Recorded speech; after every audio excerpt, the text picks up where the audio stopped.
bottom, then climb to the top, but we still at the bottom, we trapped in the net. Busters and shooters don't get caught up slipping, cause if you didn't know it go down where we at. Can't take a loss, you gon' die by my money, so don't come on short when I give you this bag. You don't think that I'm soft cause I'm doing this music, cause I really live what I say in my rap. I came from the bottom, I fall down, I brush it off. I just get up, go get it forever, ball. Mama said you a snake, I should cut you off. At the head you a rat and you been involved. I can't have you go telling my business out. I might send me some shooters to get you gone. Where I'm from, we don't talk, we just move in silence. Gotta stick to the code, never break the law. Yeah, I really be living out every song. I can break down the package and get it out. If she with it, that pussy come with a code. And my bitch like my work, so she really raw. We don't face, I don't play, I'm for real balls. Me gon' play with your bitch, I be feeling dope. Cause you rappers is pussy like menopause. I jump off in the deep end like cannonball.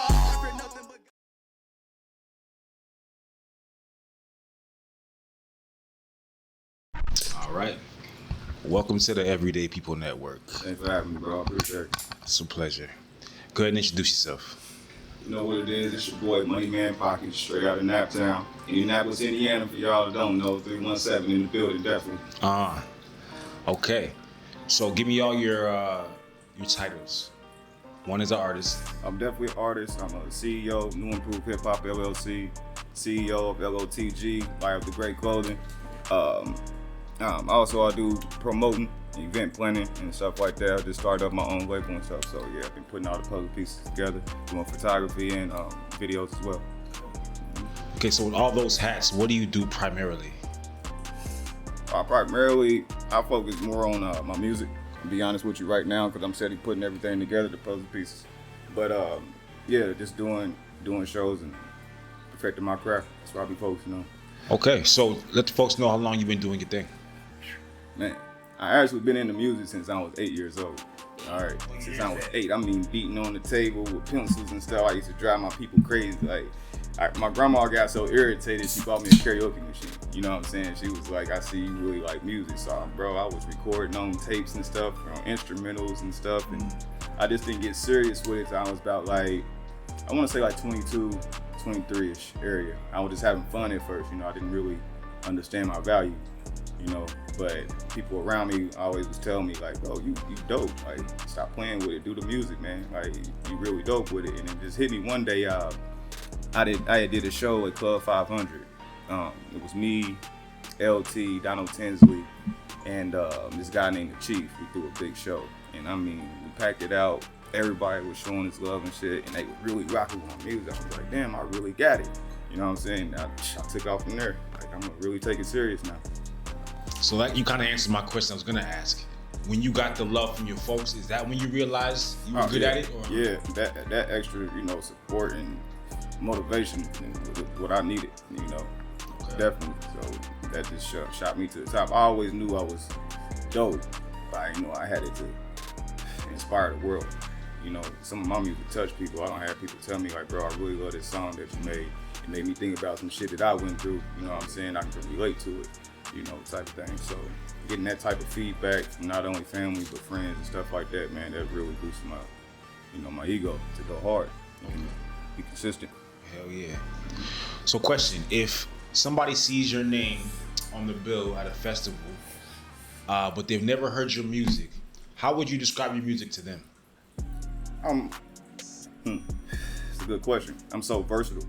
You know, I could put myself in any genre, really. You know what I'm saying? So I don't really look at myself as a one-sided rapper, but I'm definitely a hip-hop artist. You know what I'm saying? So I would consider myself a hip-hop artist and a storyteller. Definitely. Okay. So out of the last 4 decades, what would you say was the best era of hip-hop? So we in the 20s now, we got the 10s, we got the 2000s, the 90s and 80s. Okay, so that's 5 decades. Out of them 5 decades, what do you think was the best era of rap? I gotta be honest, man. The 90s. The 90s was that era, man. You know, Pac and Biggie and the Locks. You know, I grew up on listening to that. That was my inspiration too, as well. You know, Jay-Z, Nas, Talib Kweli. You know what I mean? Common, rappers like that. Yeah, and that was the 90s was that era, for real. So would you say the East Coast has a lot of influence on your style? No, definitely. I would definitely say that. And it's kind of funny though, bro, to answer that all the way, because I grew up listening to like Master P, No Limit and stuff. I didn't really get hip to the East Coast thing, so I met my other side of the family with my dad. you know, and that's when I found out about Jay-Z and AZ. You know, a lot of people don't even know who AZ is. He used to be with Nas. They used to call themselves the Firm. Yeah, So yeah, once I got hit to that, I'm like, yo, this is dope. You know what I'm saying? And the stories, and I was going through a lot as a kid, so it was just like, dang, I ain't had my daddy neither. You know what I'm saying? Or I didn't. It was different, you know what I mean? Versus when you was hearing the No Limit shit, it was the crunk shit. You know, turn up, you go to the club, knock somebody out type shit. But with the East Coast shit, it was like you can vibe and listen and make you think. It's that conscious music, you know? Yeah. So that's what expanded my mind. How does that how does the East Coast influence affect you as an artist in the Midwest? That's a good question. How does that affect me in the Midwest? Okay, so let me put it this way. I'm very East Coast oriented too. Yeah. And I don't hear too many folks in Indianapolis. They show love to the East Coast, but it's not like that. I see what you're saying. So with that being said, it is a lot of people here that rather listen to I call it dumbed down music. Ain't nothing wrong with it. Ain't nothing wrong with the party music, you know, have a good time or whatever. But it's kind of hard to establish myself as an artist fully here like that, because a lot of people not listening to lyrics, man. You know, they just listening to the beats and a catchy hook and when we want to shake their ass, you know what I mean, stuff like that, you know. So yeah, it's kind of hard. It does affect you a little bit, but at the same time, like I said, I'm versatile. I come with so much different type of music. I try to mix that lyricism with the catchy shit. You know, I got a couple songs that's out, like Bust It right now. It's one of my singles that's out. It's dope. The Weeknd, and video about to drop soon, shot by Fast Fontana. And it's catchy shit. It's lyrical, but you can vibe to it. You know, you can still turn up to it. It's basic compared to what I really can bring to the table. Like, I'm a very lyrical artist, man. My vocabulary skills is crazy. It gotta be, if you're gonna be an MC, you gotta be able to use different words. Yep. And also MC, like move the crowd. So you gotta be able to be diverse. You know what I'm saying? And what they call, like, keep up with the trend. You know? I got that old school flow, but I got that new flow with it though. Kind of mix it together, try to keep up with what's going on, keep myself relevant. But you can outdate your music. Your music can sound outdated. You know, it might be fire, but like, man, that shit sound like the 2000s. You know what I'm saying? Something like that.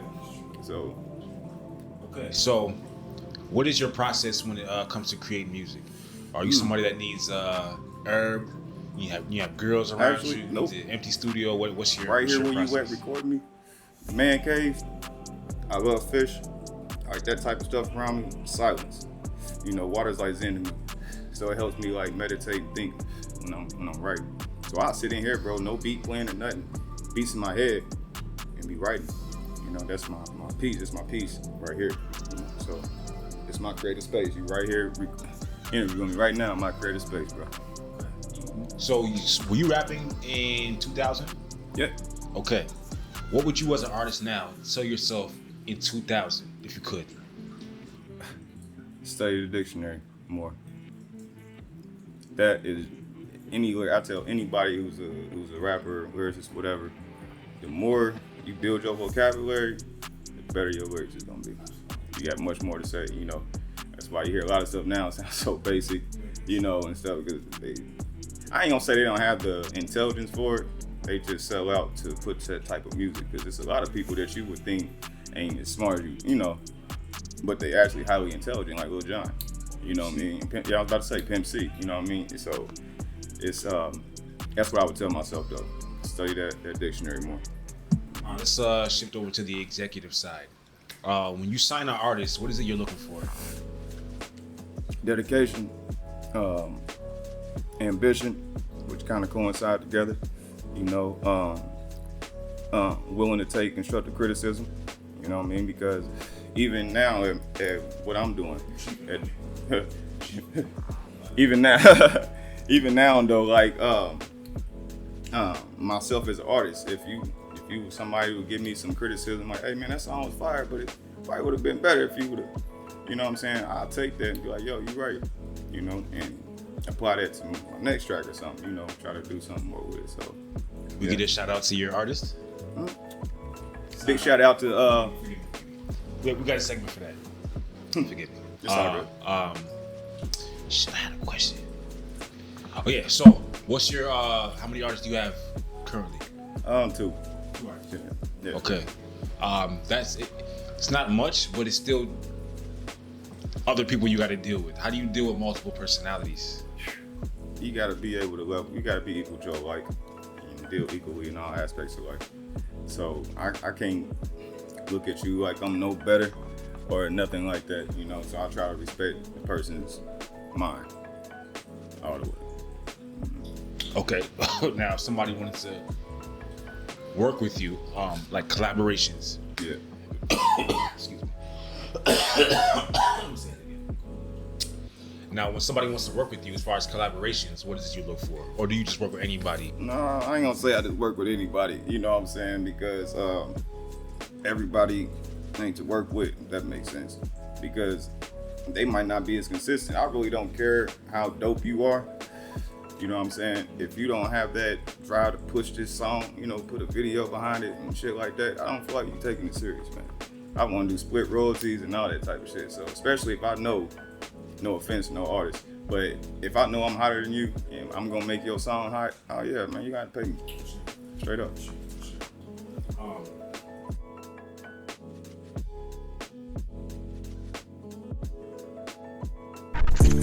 Look in the eyes of a God and say everything that you see. You see all the anger and pain and how beauty don't make me a beast. I feel like I got superpowers the way I be crushing the beat. I just talk about my life and the story been written since Adam and Eve. I knew what I did when I planted the seed. I'm a god, I'm a king, I'm a head, I'm a lead. You can say what you please, but can't break the regime. Cause I mean what I say and I say what I mean. Got an AR-15 with an infrared beam. Got me feeling like Loomis, I'm making them scream. In my prime, but I still got a young flow white. All I spit is sweet 16s and I'm hot like habaneros, jalapenos. You suck like O'Neal at the free throw. Long miss when I shoot bang, you finito. I'm a star of the movie, you a B-roll. When the girl, she a groupie, she a T.O. Fuck love, I ain't got none for a freako. We gon' just pass her around like a Dino. She gon' get low with the song when the beat go.